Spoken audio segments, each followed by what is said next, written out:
Hello students.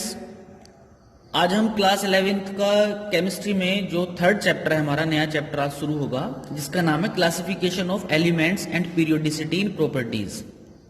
इसका syllabus आपको question के फॉर्मेट्स में मिल गया होगा, है ना। तो एक तो पहली बात यह है कि आप सभी जानते हो कि इस बार कुछ टॉपिक्स लेस हुए हैं। तो इस चैप्टर में भी जो टॉपिक्स लेस हुए हैं वो इस हिसाब से लेस किए गए हैं कि आपने उसके बारे में हाई स्कूल में स्टडी की है।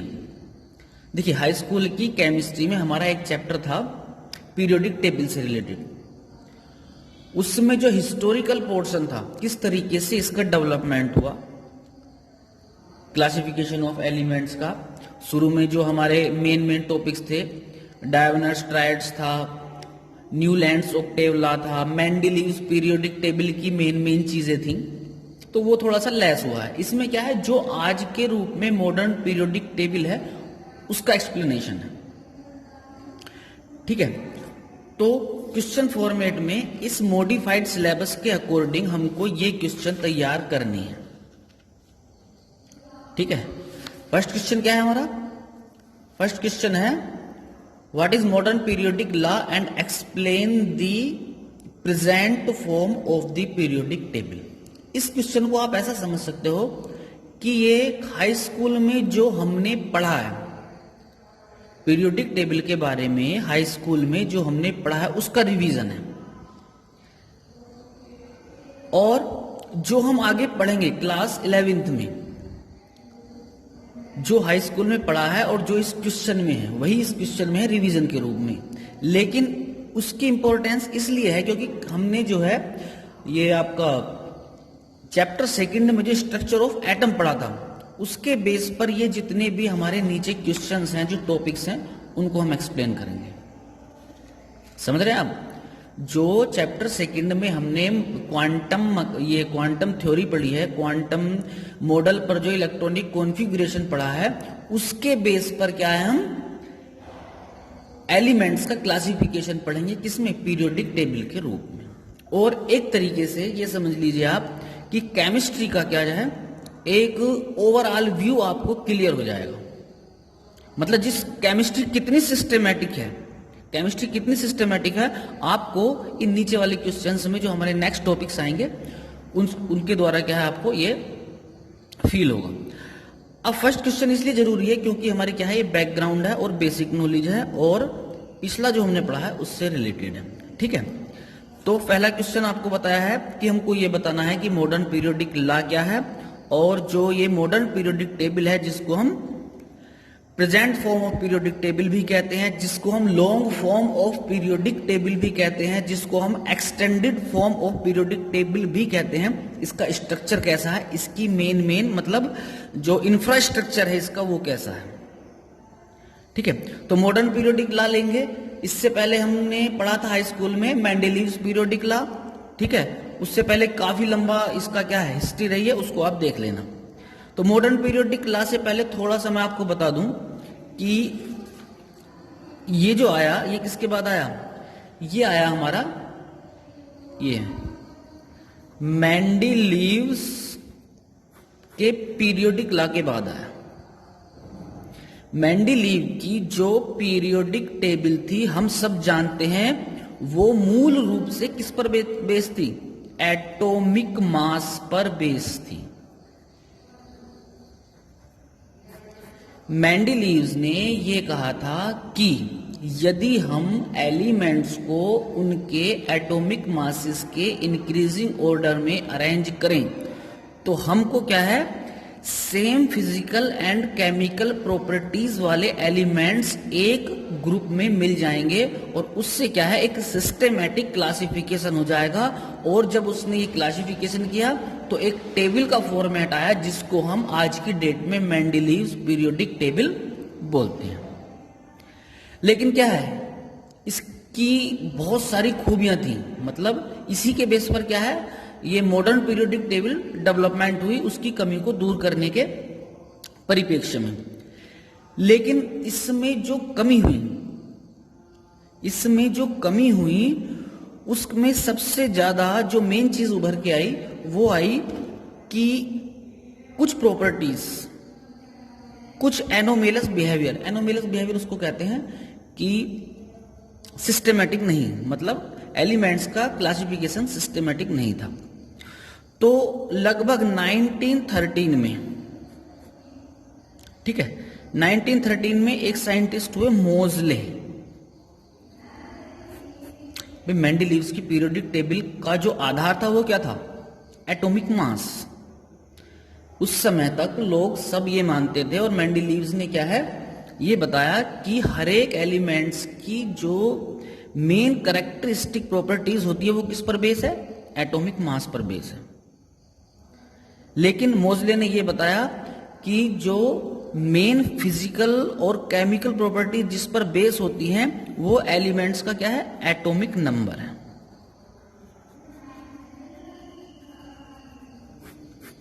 मतलब ओवरऑल ये बात निकल के आई कि एलिमेंट्स का जो मेन कैरेक्टरिस्टिक प्रॉपर्टीज है वो क्या है? हमारी एटॉमिक नंबर है। इसका मतलब और ब्रॉड सेंस में हम इस तरीके से समझ सकते हैं कि जब एलिमेंट्स को उसके एटॉमिक नंबर्स के इंक्रीजिंग ऑर्डर में अरेंज करते हैं तो उसमें क्या आती है? पीरियोडिसिटी आती है। पीरियोडिसिटी वर्ड्स को आपको अच्छे से समझना चाहिए। पीरियोडिसिटी का मतलब यह होता है कि एक निश्चित गैप के बाद, एक निश्चित इंटरवल के बाद क्या है? प्रॉपर्टीज में रिपीटेशन होता है।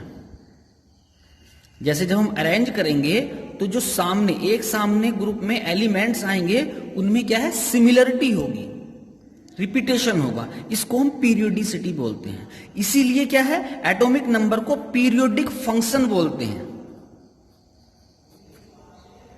ये 2-3 वर्ड्स हैं, इसमें क्या है आपको कॉन्सेप्ट क्लियर होना चाहिए। पीरियोडिसिटी का मतलब ये है कि जब हम एलिमेंट्स को एटॉमिक नंबर के इंक्रीजिंग ऑर्डर में लगाएंगे तो सिमिलर फिजिकल और केमिकल प्रॉपर्टीज के एलिमेंट्स एक ग्रुप में आएंगे। इसलिए एटॉमिक नंबर क्या है? ये मॉडर्न पीरियोडिक टेबल का पीरियोडिक फंक्शन है। ठीक है, ये मेन चीज है हमारी मॉडर्न पीरियोडिक लॉ की। और इसके बेस पर जब हम उनको अरेंज करते हैं तो हमारा क्या आता है? पीरियोडिक टेबल आती है। इस पीरियोडिक टेबल को हम long form of periodic table भी बोलेंगे। इसको हम extended form of periodic table भी बोलेंगे। इसको हम मॉडर्न पीरियोडिक टेबल भी बोल सकते हैं। तो ये तो हुई आपके मॉडर्न पीरियोडिक लॉ की बात। ठीक है, अब क्या है? इसके बेस पर जो पीरियोडिक टेबल बनी उसका इंफ्रास्ट्रक्चर क्या है? देखिए, बाकी डिटेल्स तो हम अदर क्वेश्चंस में पढ़ेंगे, लेकिन इस क्वेश्चन में हमको ये थोड़ा समझना है कि इंफ्रास्ट्रक्चर क्या है। इंफ्रास्ट्रक्चर का मतलब ये है कि उसका ढांचा कैसा है। ठीक है, तो ये जो मॉडर्न पीरियोडिक टेबल है, अभी आपसे बता रहे थे कि ये क्या है? जब हम इंक्रीजिंग ऑर्डर में एटॉमिक नंबर्स के लगाते हैं तो same physical and chemical properties के एलिमेंट्स एक ग्रुप में आते हैं, और इस ग्रुप को हम फैमिली भी बोलते हैं। जो वर्टिकल कॉलम है इसको फैमिली बोलेंगे। क्यों? क्योंकि इस फैमिली के मेंबर्स क्या है? सेम बिहेवियर शो करते हैं। फिजिकल एंड केमिकल बिहेवियर क्या है? सेम शो करते हैं। अब जब सारे एलिमेंट्स को, जितने भी नॉन एलिमेंट्स हैं, उनको इस सिस्टम में अरेंज किया गया और जो टेबल उभर के आई उसमें क्या है? मॉडर्न पीरियोडिक टेबल में जो हॉरिजॉन्टल रोज थी, इस तरीके की जो रोज थी हॉरिजॉन्टल रोज, इनको नाम दिया गया पीरियड्स। क्या नाम दिया गया? पीरियड्स। और जो वर्टिकल कॉलम थे उनको क्या नाम दिया गया? ग्रुप्स। ठीक है, जो हॉरिजॉन्टल रोज थी उनको पीरियड्स और जो वर्टिकल कॉलम थे उनको ग्रुप्स के नाम से जाना गया। और आपको मालूम होना चाहिए, हाई स्कूल में भी पढ़ा है, मॉडर्न पीरियोडिक टेबल में 7 पीरियड्स होते हैं और 18 क्या होते हैं? हमारे ग्रुप्स होते हैं। जो वर्टिकल कॉलम है उनको ग्रुप्स बोलेंगे और ये 18 होते हैं। जो हॉरिजॉन्टल रोज हैं उनको क्या है हम पीरियड्स बोलेंगे और ये 7 होते हैं। ठीक है, अब 7 जो हैं ये हो गए हमारे क्या पीरियड्स। ठीक है, ये जो शुरू के 3 पीरियड्स हैं ध्यान रखना है, इनको बोलते हैं हम शॉर्ट पीरियड। और ये जो हैं 4, 5, 6 इसको बोलेंगे हम लॉन्ग पीरियड्स। ठीक है, और ये 7th जो है इसको बोलते हैं हम इनकम्प्लीट पीरियड्स। ठीक, ये जो शॉर्ट पीरियड्स हैं इनको शॉर्ट इसलिए बोलते हैं क्योंकि इसमें क्या है कम मेंबर्स हैं, कम एलिमेंट्स हैं। जैसे फर्स्ट पीरियड में 2 मेंबर्स हैं, सेकंड पीरियड में 8 मेंबर्स हैं। ठीक है, थर्ड पीरियड में भी हमारे 8 मेंबर्स हैं। फर्स्ट पीरियड में 2, सेकंड में 8 और इसमें क्या है 8 है। फोर्थ पीरियड में कितने हमारे 18 एलिमेंट्स हैं। फिफ्थ पीरियड में भी 18 एलिमेंट्स हैं। सिक्स्थ पीरियड में 32 एलिमेंट्स हैं। और 7th क्या है इनकम्प्लीट है, कुछ की डिस्कवरी हो रही है, कुछ की क्या है अंडर प्रोसेसिंग है। और लगभग आप ये मान सकते हैं कि इस समय तक 27 एलिमेंट्स इसमें हैं। इसलिए मतलब 32 होने चाहिए पीरियोडिक टेबल के स्ट्रक्चर के हिसाब से, लेकिन अब तक 27 मतलब डिस्कवर्ड हुए हैं, इसलिए इसको इनकम्प्लीट पीरियड भी बोलते हैं। तो ये तो हुई हमारी पीरियड्स की बात। ग्रुप्स में आपको ध्यान रखना है 18 ग्रुप्स हैं। 18 ग्रुप्स क्या हैं, ये सिंपली हम 1, 2, 3, 4 अप टू 18 करते हैं। इससे पहले क्या है इनको जो डेजिग्नेट किया जाता था वो ऐसे किया जाता था 1A, सेकंड A, ठीक है, third A, 1B, second B। लेकिन IUPAC ने जो है लगभग 1984 में क्या है सिंपल हमारा क्या है 1 to 18 डेजिग्नेट कर दिया। ठीक है, तो इतने क्या है फर्स्ट क्वेश्चन में हमको ध्यान रखना है। इसके जो नोट्स बनाने हैं आपको, नोट्स में क्या है कि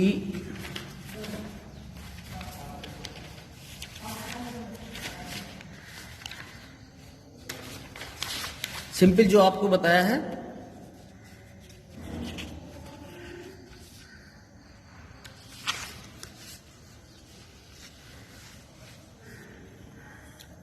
कि 1913 में मोसले ने एटॉमिक नंबर को क्या है मेन कैरेक्टरिस्टिक बताया, उसी के बेस पर क्या है जब एलिमेंट्स को अरेंज करते हैं वही सब बात इसमें लिखी हुई है। ये आपको क्या है नोटबुक में मेंशन करना है। ठीक है, ये आपको क्या है व्हाट्सएप ग्रुप पर मिल जाएगा। इसके बाद क्या है, इसके बाद ये है कि जो सेकंड पार्ट है क्वेश्चन का कि पीरियोडिक टेबल जो है उसको थोड़ा उसके बारे में इंफ्रास्ट्रक्चर के बारे में बताइए। तो उसमें यही है कि जब हम उनको क्या है अरेंज करते हैं तो सेम प्रॉपर्टीज वाले एक ग्रुप में आ जाते हैं और उसको एक फैमिली बोलते हैं। ठीक है, जो पीरियड्स होते हैं 7 पीरियड्स होते हैं। शुरू के जो 3 पीरियड्स हैं उनको शॉर्ट पीरियड्स बोलेंगे, इतने उनमें मेंबर्स होंगे 2, 8, 8, 8। और लॉन्ग पीरियड्स में क्या है हमारे इतने मेंबर्स होते हैं 7th। और 7th पीरियड में जो है ये हमारा इनकम्प्लीट है। ठीक है, ग्रुप्स में सिंपल हमारी बात है कि उसमें हमारे 18 ग्रुप्स होते हैं। ठीक है, तो ये क्या है एक इंट्रोडक्टरी नॉलेज वाला क्वेश्चन था, रिवीजन वाला क्वेश्चन था। ठीक है, जो हमने सेकंड चैप्टर में पढ़ा है। ठीक है, और जो हमारा क्या है एक केमिस्ट्री के कॉन्सेप्ट को क्लियर करता है, इसके बारे में हम नेक्स्ट क्वेश्चन से शुरुआत करेंगे। तो आपसे क्या रिक्वेस्ट है कि अगर आप एक बार पढ़ लेंगे जो आपकी श्रीवास्तव की या एनसीईआरटी की बुक है उसको पढ़ लेंगे तो ये अच्छे से समझ में आएगा। और मैं आपको बता दूं कि ये जो नेक्स्ट क्वेश्चंस आ रहे हैं हमारे इसमें, अगर जिन बच्चों ने इसमें थोड़ा सा भी इंटरेस्ट दिखा दिया तो उनको सारी केमिस्ट्री में क्या है एक इंटरेस्ट डेवलप हो जाएगा। और जिसका फायदा क्या है हमको जो कमिंग नेक्स्ट सून कमिंग ईयर है जो आपका बोर्ड वाला 12th वाला है उसमें काफी हेल्प मिलेगी। ठीक है, ओके, थैंक यू।